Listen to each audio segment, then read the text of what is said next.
Okay, if you're like me, I love hearing stories about signs from God or the universe or whatever you believe. And here's one of my stories of receiving a sign, I believe.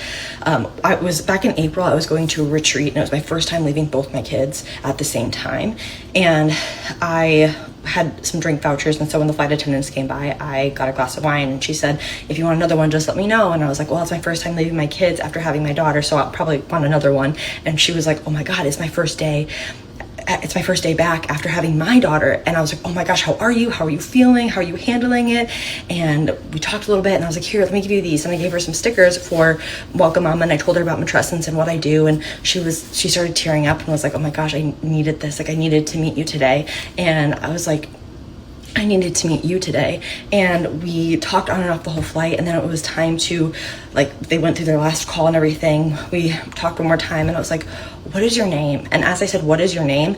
I looked at her name tag. Her name is Samantha. My name is Samantha. And I just went, what is your, and she's like, and I was like, no. And she's like, what? I was like, your name is Samantha? She's like, yeah. I'm like, my name is Samantha.